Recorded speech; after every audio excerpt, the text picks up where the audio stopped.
মন্দিরে গিয়েছিল ওই গুপ্তচর বৃত্তি করতে। তারপর আর কি ওই দেবী মা চিনতে পেরে না দাঁড়িয়ে দিয়েছে।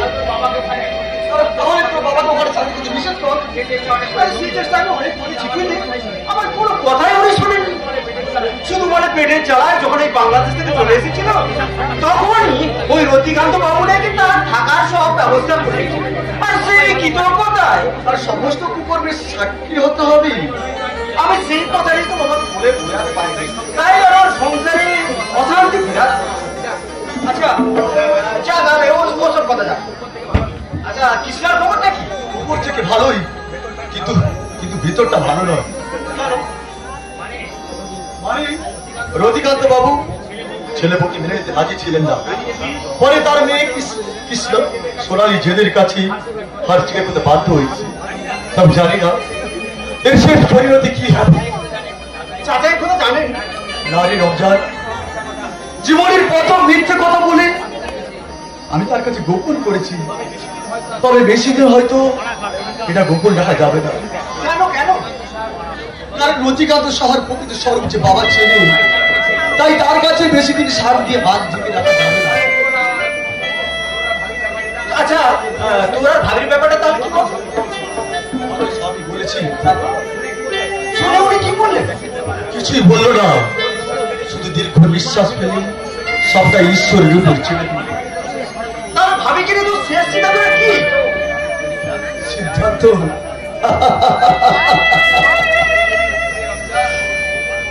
বলি রঞ্জন গাড়িটা একটু ধাক্কা মেরেছে।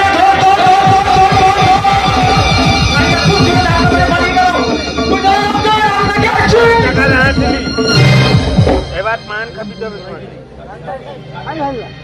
আমি লেইছি বা লোকের দুটা পান পয়সা লেইছি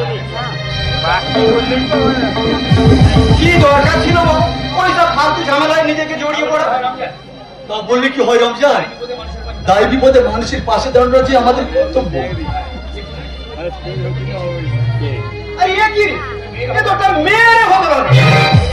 অ্যাক্সিডেন্ট কি ছেলে মেয়ে বিচার করে হয় রমজান? তাছাড়া ওর বিচারে আমাদের কাজ কি? আমাদের কাজ এনি হাও এনাকে হাসপাতাল পৌঁছে দেওয়া। শোন শোন তুই একটা ট্যাক্সি ডেকে আন, আর আমি এনাকে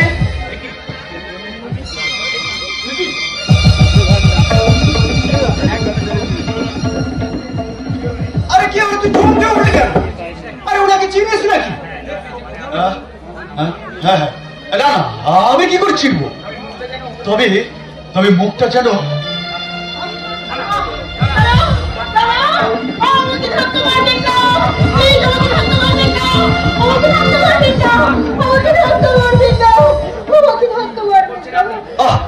কি করছেন আপনি? ছাড়ুন ছাড়ুন ছাড়ুন বলছি।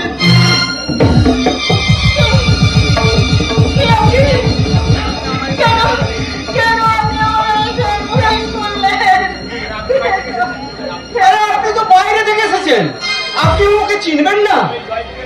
ওই জয়পুর এলাকার দুস্থ মানুষের পরম বান্ধব কুশল বিশ্বাস।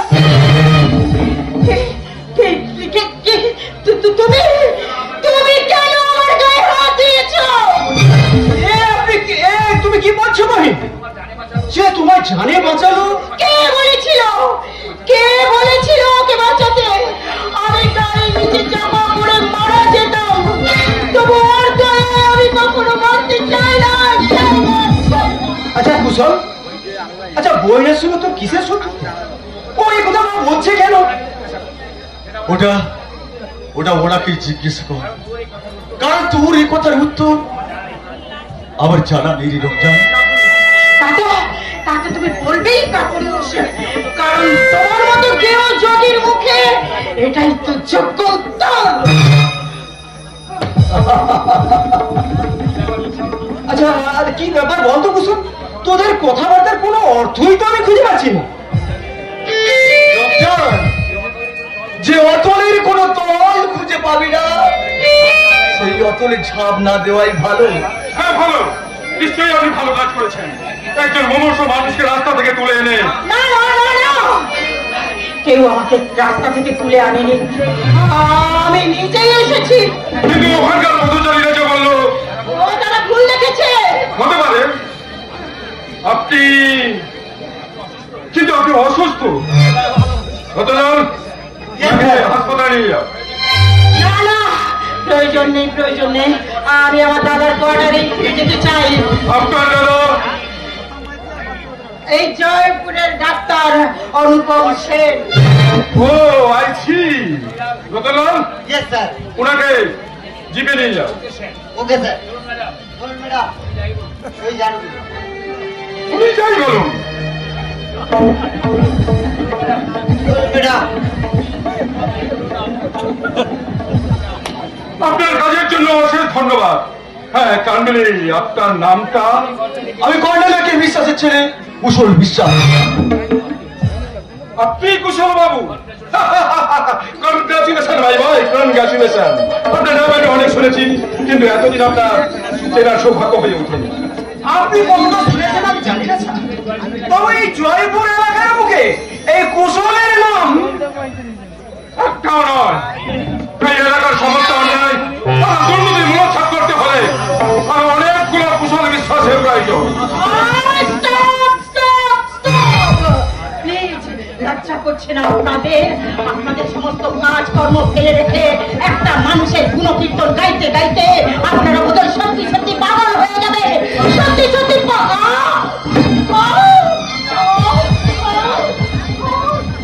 অনন্যা,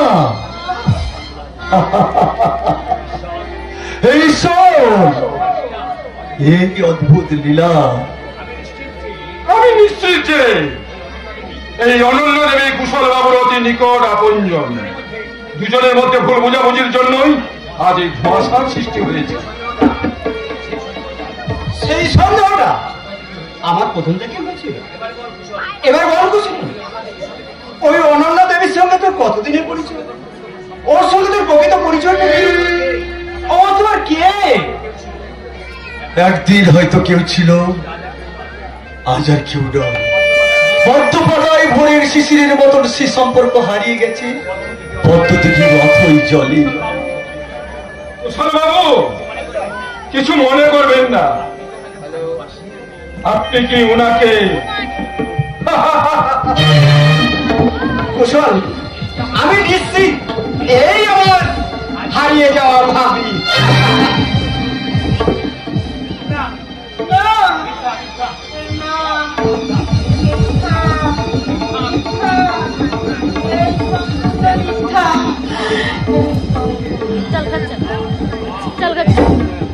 বারবার খুঁজে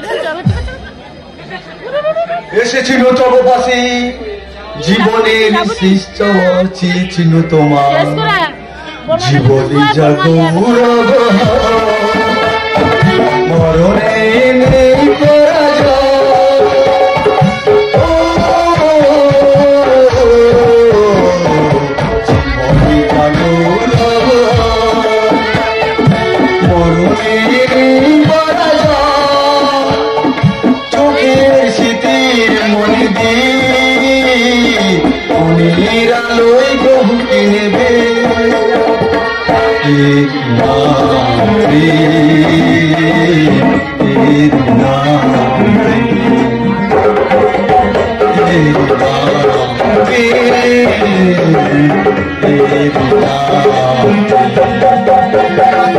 আমার নাকে যদি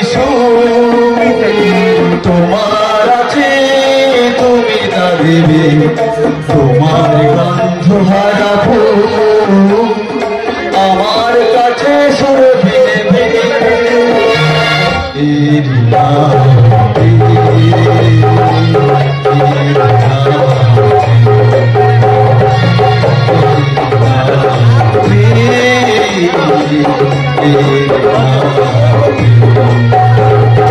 জীবন জগরব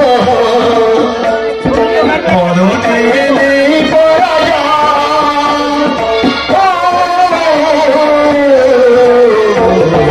জীবনে জগরব মরণে নেই চোখের স্মৃতির মনে দিয়ে মনের আলোয় ঢুকি নেবে।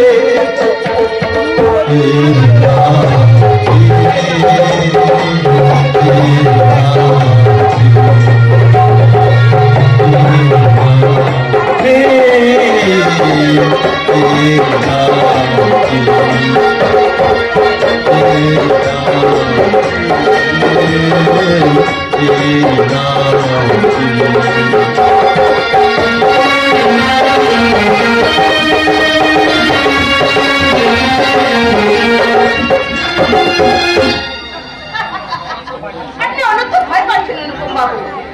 আপনার কোনো ক্ষতি করার ইচ্ছে আমার নেই। আমি তো ভাবছি না শুনলে দেবী, আমার মতো একজন সাধারণ ডাক্তারের প্রতি কারণটা কি? ডাক্তার মাস্টার অফিসার সেটা বড় কথা নয় অনুপম বাবু। একটা পুরুষের প্রতি একটা নারীর দুর্বলতা কি থাকতে পারে সেটা নিশ্চয়ই আপনার অজানা নয়। মানে মানে আমি আপনাকে ভালোবাসি। এই কথাটা বলার জন্য বাড়িতে ডেকে আমার কি প্রয়োজন ছিল? দেখুন অনুপম বাবু, আপনি একজন সম্মানীয় ডাক্তার, তাই পথে ঘাটে আপনাকে বিব্রত করবো না বলে সোনালী দেবী, বাড়িতে ডেকে এনে আমার মনের কথা জানালাম। এখন যদি আপনি মুখ ফিরিয়ে নেন তাহলে আমার সেই উপেক্ষিত ভালোবাসা ঘরের কোণে টুকরে টুকরে কাটবে। কিন্তু সোনালী দেবী, আপনার এই ভালোবাসা আমার চোখে নিষ্কলুষ বা পবিত্র নয়। তাহলে আমার অপরাধ? অপরাধ আপনার নয়, অপরাধ আপনার নয়, অপরাধ আপনার শিক্ষা আর রুচি। তার মানে মানে যে উগ্র আধুনিকতার মগ্ন পাশ্চাত্যের অনুকরণে আমি আমার বোনকে নিয়ে বিব্রত। আপনিও সেই নগ্ন পাশ্চাত্যের জালে বন্দিনী এক কুহকিনী নারী। আপনার ভালোবাসার টানে যদি সেই কুহকিনী ভারতের মহিষী নারী হয়ে ওঠে, পারবেন তো সেদিন দেবী নয় সোনালী বলে আমার বুকে টেনে নিতে? সোনালী, পারবেন না আমার এই কুকক্ষ হৃদয়কে আপনার ভালোবাসা দিয়ে কানায় কানায় ধরিয়ে দিতে? পারবো, পারবো সোনালী, পারবো। তোমার এই সম্পূর্ণ আত্মনিবেদনকে আমি আমার মনের মণিকোঠায় ধরে রেখে বলবো, দিন না সে দিন যায় তোমার আশায়, জীবনে আমার মন স্বপ্নের দিনে জীবনে আসবে কখন।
তোমার এই সুন্দর ব্যবহার আর পোশাকের সঙ্গে যদি অ্যাডজাস্টমেন্ট হয় তাহলে তুমি হবে ভারতের আদর্শ নারী সমাজে সোনার ফসল। সোনালী, তোমার ভালোবাসায় ধন্য হতে তোমার প্রতিটি কথাকে আমি কর্ণে পালন করবো।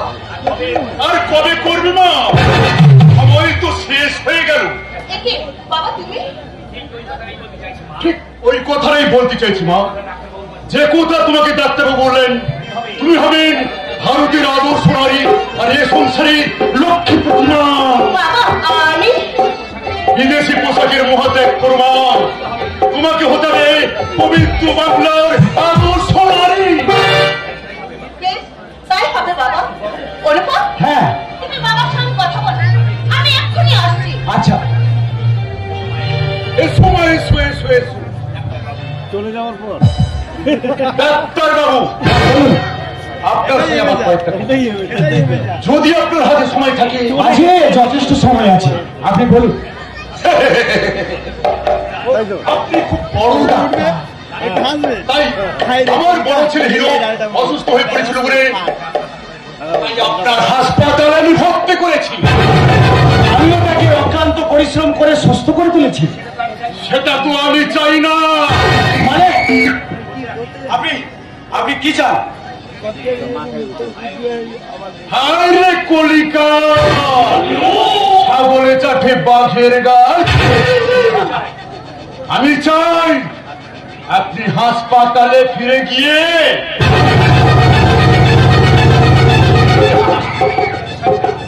ইঞ্জেকশনটা হিরোকে শরীরে পুষ করুন।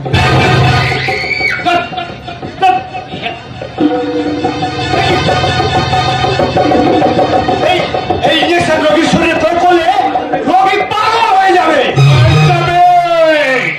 তাতে তোমার কি? তুমি তোমার কাজটুকু করবে। একজন ডাক্তার হয়ে রোগীর এত বড় সর্বনাশ আমি কখনোই করতে পারবো না। তাহলে নিজের সর্বনাশটা আটকাবেন কি করে ডাক্তার বাবু? কি বলছেন আপনি? সরল সরল বাংলা কথা। এই মোবাইলের ছবিগুলো ভালো করে দেখো। ছবি? এই তো আমার অনন্যার।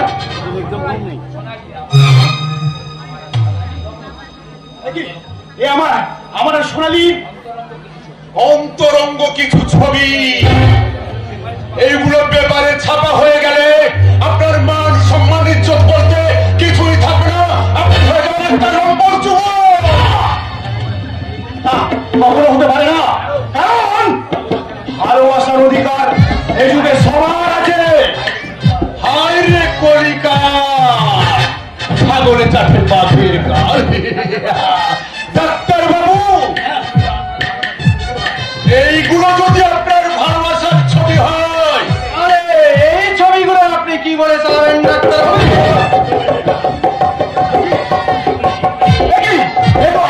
আমার অনন্যার সবগুলো কিছু বিকৃত ছবি। তা শুধু এদেশে নয়, বিদেশে মার্কেটে হট কেটে বিক্রি হবে। একদিকে দাদা আর একদিকে বোনের রসগোল্লার ছবি হবে। এই আদর্শ ডাক্তারের কবরে চাপা দেওয়া মাটি। ব্যাপারটা আমরা সাজিয়েছি সুন্দর পরিবারে, জীবনে হয়ে সোনার চেয়েও খাঁটি।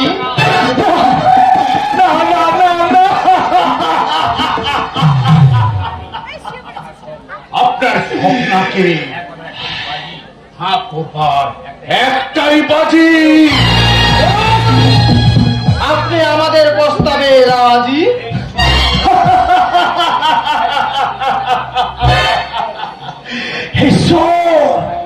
তাকিয়ে দেখো তোমার সৃষ্ট সুন্দর পৃথিবীর আজ কি অবস্থা। এরা মানুষের ভালো করতে পারে না, কিন্তু মন্দ করতে রাজি। এরা জীবন দিতে না পারো, জীবন কেড়ে নিতে এদের বিবেকে বাঁধে না। বাজে কথা শোনার সময় নেই ডাক্তার। রতিকান্ত বাবু, আপনি সত্যি সন্তানের বাবা তো নাকি মানুষ রূপে? রক্ত পিপাসু হয় না, দেখায় না দাঁত আর নখ। তোমার বুকে বসা লাগে, তুমি আমার কাজটা শেষ করবো। এসে আপনি আমার মেরে ফেলুন। তুমি কতটুকু যন্ত্রণা পাবে ডাক্তার?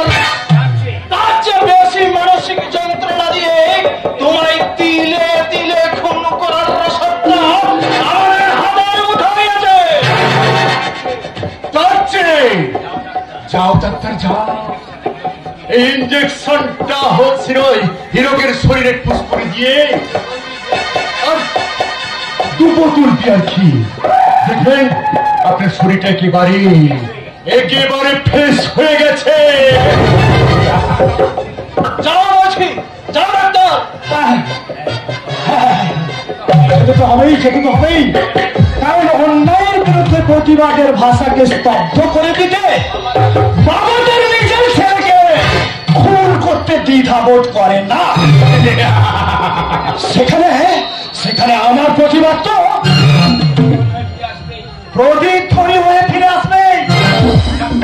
ডাক্তার, আজ আমার যীশু খ্রিস্টের মতো বলতে ইচ্ছে করছে, এরা জানে না এরা কি অপরাধ করছে। এদের তুমি ক্ষমা করো।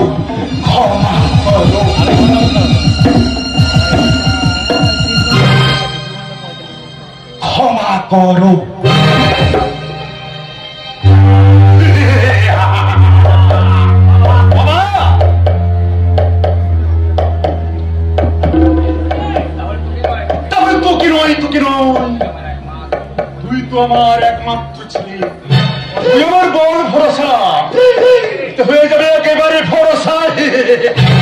কিন্তু আমি বলছিলাম কি, আরে তুই এদেরকে একটু বেশি মদ খাচ্ছিস আর ডাক্তারের বোনের সঙ্গে চালিয়ে যা বাবা, চালিয়ে যা।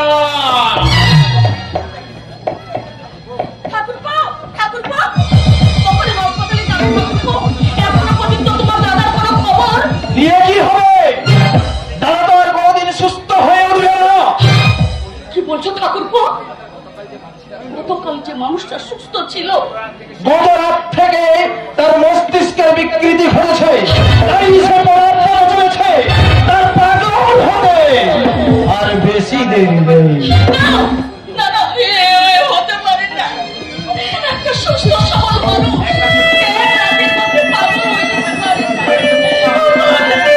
হয়েছে বৌমা, তোমার মতন 2 নম্বর মেয়েকে বিয়ে করার পর ও মানসিক যন্ত্রণায় সে পাগল হয়ে গেছে।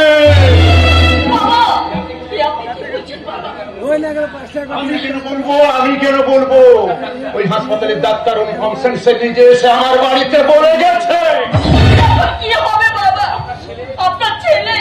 সেটাই তো আমি তোমাকেই জিজ্ঞাসা করছি। আমার এই সহজ সরল ছেলে আজ এই পরিণতির জন্য দায়িত্ব তুমি। না, আপনি বিশ্বাস করুন বাবা,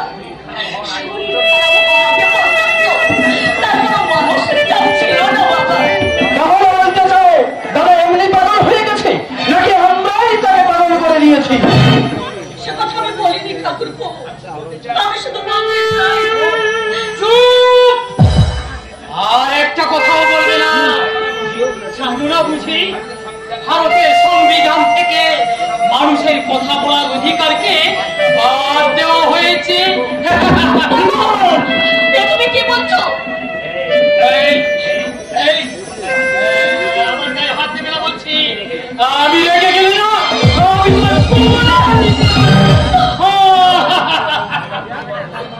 এবার তুমি বলো বৌমা, এই সুস্থ সবল ছেলে এই বিয়ের পরে হঠাৎ পাগল হয়ে গেল, এর জন্য দায়ী কে? তাই আমার ভাগ্য। এই অবস্থা হবে কেন? ভাগ্যের দোয়াই দিয়ে লাভ নেই বৌদি, পাপের ফল এমনি ফলে। ঠাকুরপো,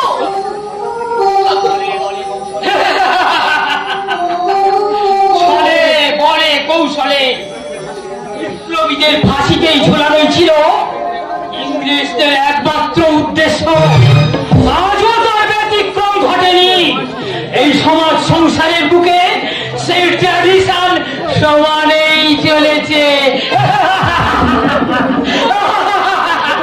তুমি সত্য, তোমার ব্যবস্থার জন্য আমি আসামির কাজ করাই। নিষ্ফলা আবেদন করে লাভ কি? সত্য ন্যায় ধর্মকে জলাঞ্জলি দিয়ে এদেশে সমাজের বিচারের বাড়ি আজ টুকরে টুকরে কাঁদছে। আর সে কান্না শোনার সময় এদেশের বিচারকদের নিয়ে নাকি পাগলের ছদ্মবেশে কোনো জ্ঞান না হওয়ার কিছুই নেই। আরে তো কলিকাল, ছাগলে যাচ্ছে বাঘের গাল। ও যেসব মনি ঋষিদের খপ্পরে পড়েছে, সন্ধ্যের দিকটা আপনি কি আমার থেকে শুনতে চাইছেন? জেনে খুশি হলাম আপনি যে বুঝতে পেরেছেন, এটাও বুঝেছেন যে আপনার ছেলের সঙ্গে আমার মেয়ের ভবিষ্যৎ জড়িয়ে আছে। তাই আমি এমন কিছু চাইব না যাতে আমার একমাত্র মেয়ের জীবনটা অন্ধকারে হারিয়ে যায়।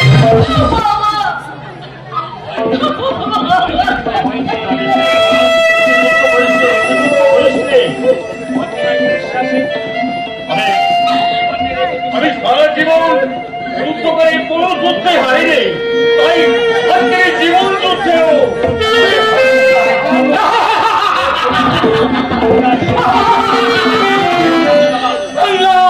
স্বাধীন নবাব সিরাজউদ্দৌলা।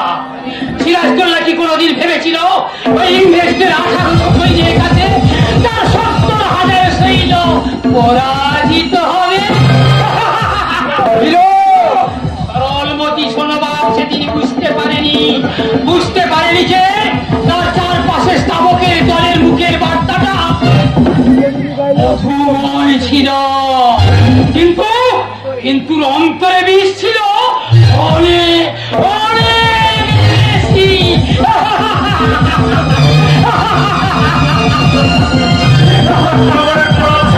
সময় নেই। শুনুন কর্নেল সাহেব, তুমি যুদ্ধক্ষেত্রে অনেক কেরামতি দেখেছেন, এবার জীবন যুদ্ধক্ষেত্রে শেষ কেরামতিটা দেখিয়ে আর ওই ভরিয়ে দি। বুঝতে পারছেন এটা কলিকা, ছাগলে চাটে বাঘের গাল। আর মেয়ের জীবনের শেষ পরিণতিটা হবে উত্তর হাল। আমরা শেষ চেষ্টা করে দেখবো দাদাকে সারিয়ে তুলতে পারি কিনা। আর দাদা যদি না পারি তাহলে বহুদির যে পাবে দাদার এই অবস্থা, সেই পাবেই ধ্বংস হয়ে যাবে বন্দির সুখ শান্তি সংসার।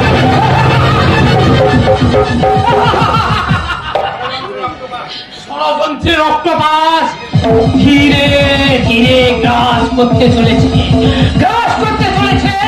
ওই শুভবুদ্ধি সম্পন্ন মানুষের বিবেক বুদ্ধি আর চেতনাকে।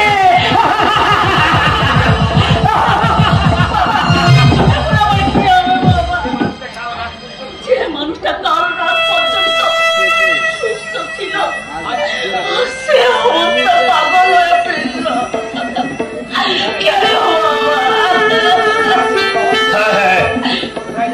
একটা ষড়যন্ত্র লুকিয়ে আছে। তোর শ্বশুর অনন্ত দেওরের কথা শুনে মনে হলো তাহলেও তোকে জব্দ করতে, ওকে জীবন নিয়ে ছেলেমিলে খেলতে চাইছে।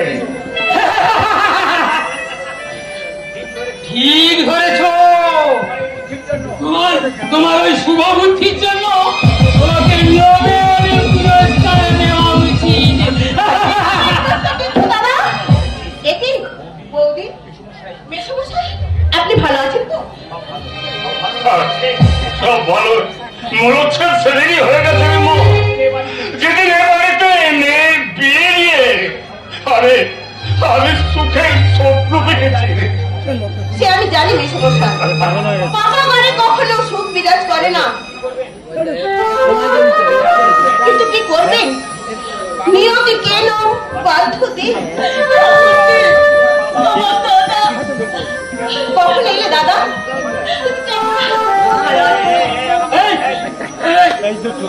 আমাকে ছুলে না, আমাকে ছুলে আমি তোর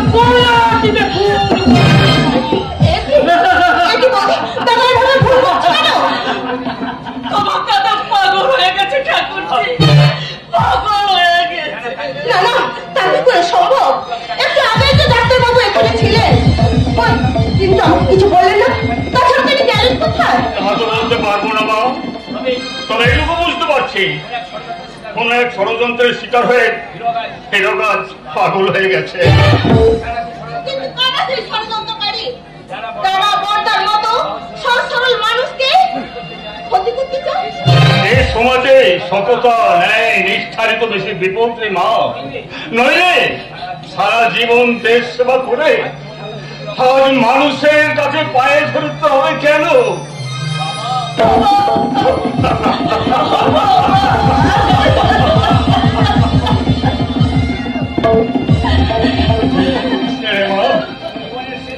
জীবনের শেষ রক্তবিন্দু দিয়ে আমি এই বিপর্যয়ের মোকাবিলা করবো। আমি আজকে ডাক্তারের কাছে জানতে চাই কোন কারণে তারা পাগল হয়ে গেছে। এর নেপথ্যে নায়ক কারা? কিন্তু ডাক্তার বাবু কি বলতে চাইবেন? অবশ্যই বলবে। আমার ভালোবাসা যদি না হয় তাহলে এর শেষ আমি দেখেই ছাড়বো। তাই দেখো মা, তাই দেখো, নইলে সকলের বিরুদ্ধে বিদ্রোহ করে যাদের তুমি সংসারে প্রতিষ্ঠা করেছিলে, নইলে তারা যে আর তোরে বিসর্জন হয়ে যাবে। বিসর্জন হওয়ার আগেই আমি অন্যায় পাপাচারের বিরুদ্ধে বিদ্রোহের ঝড় তুলব, শয়তানদের